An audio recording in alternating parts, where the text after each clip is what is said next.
Welcome back.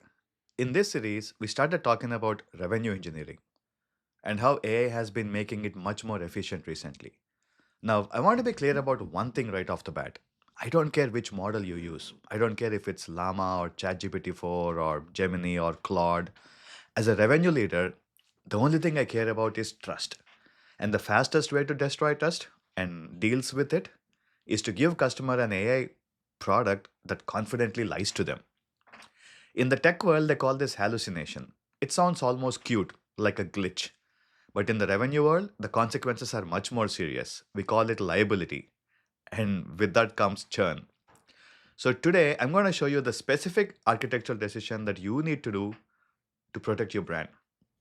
Most leaders get this wrong. Their instinct is to, try and quote unquote train their AI like a puppy. They want to feed it all of their data and hope it remembers. Now, I'm going to explain why this fails and why we use a totally different approach to ensure our revenue engines always tell the truth. This brings us to the first step in our accuracy framework, auditing for freshness. Now, before you approve any budget for an AI project, you have to always ask your team, how quickly does this information degrade? How quickly does it become stale? Now, let me give you a classic example. Nowadays, we're seeing companies trying to build chatbots for their employee handbooks, like 500 pages of policies, so that it's easy to answer questions and you don't have to wait for HR turnaround and all those things. It's a the intention is good. And their plan is usually to fine tune a model. They'll like literally train the brain of AI to memorize all of those 500 pages. But from a business perspective, this is a disaster. Why? Because that handbook is regularly updated. And if you fine tune the model on this all the 500 pages, every time HR changes a policy you have to retrain the model. It is expensive and impractical. We actually faced a similar decision last week with YourCRO. As many of you know, we're currently building the YourCRO platform that we're launching later this year. My engineering team came to me and asked like if we should train our core AI models on our proprietary revenue benchmarks. I told them absolutely not. But why would I do that? Does it make logical sense? Because the market changes every day.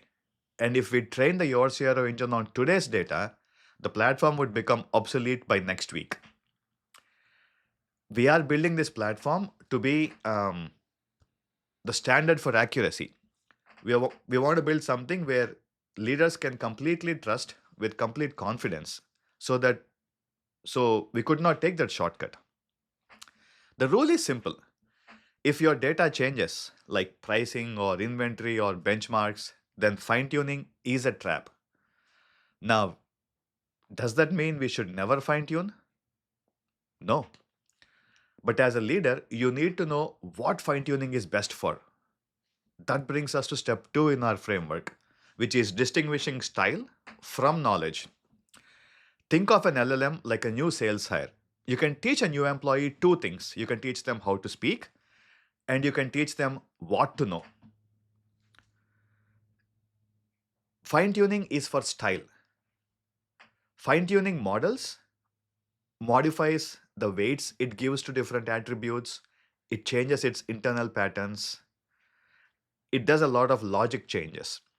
Now, if you want your AI to sound empathetic, or if you need it to output data in a very specific format, say to fit your CRM or some other internal modules, then fine tuning is perfect for that. Retrieval is for knowledge. It is for facts, like for figures, for dates, for numbers that are relevant but that keep changing. Think of it as this way. Let's go back to your original sales hire.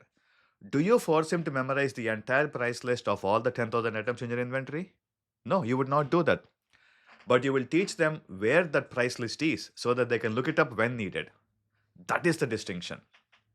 Does that make sense? We use fine tuning to set the voice of the brand. And we use architecture to handle the facts so that when somebody speaks, in this case, an AI model speaks, it is speaking facts in the right tone that you want to be heard from. This leads to the solution, which is step three in our framework. It is to implement an open book architecture.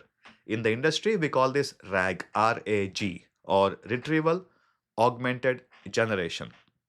Here is how this works in plain English. Let's say a customer asks a question like, what is the price for the enterprise plan? Or how many more items of this particular SKU do you have in the inventory? Right? Things like that. Then the AI doesn't need to look inside its own brain for the answer. Right? It should not. Instead, it should pause, go to your company's secure database, and run a search so that it can find a specific pricing sheet that was uploaded just like 10 minutes ago, the most up to date one. It retrieves the document, reads it, and then generates the answer. That is the difference. Now, why do I bet my reputation on this? For two main reasons. The first is accuracy. It is almost impossible for the AI to hallucinate a price if it is reading directly from the source document that's very recently updated, right? A source that you control. And the second reason is maintainability. In the same example, when you update your pricing, you don't need to like open up a ticket for an engineer to retrain the model once again. You just upload a new PDF file, problem solved. This is exactly how we are architecting your CRO. We want you to trust the data that your CRO puts forward implicitly. So we use RAG to ensure that every single insight that is given in the platform is cited from real data and is not a hallucination. So here is a summary of the playbook that we discussed in this video.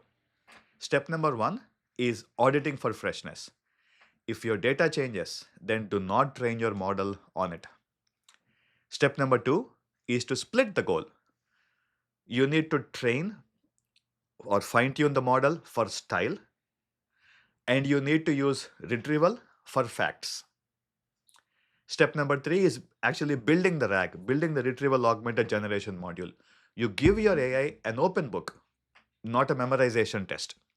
And when you do this, you stop worrying about your AI lying confidently or hallucinating and doing things it should not be doing in the first place. And you start focusing on things that matter, like closing leads. Now, here is one final piece to the puzzle. We've talked about tools in the last video. Here we're talking about how you architect a solution. But what we haven't talked about is the actual cost of doing this. In the next video, we're going to break down the unit economics of AI. I'm going to explain why some queries cost 3 cents and others cost like 1/10 of a cent. And how do you manage that difference so that you don't like burn your margins? I'm Visht and this is your CRO. Let's get to work.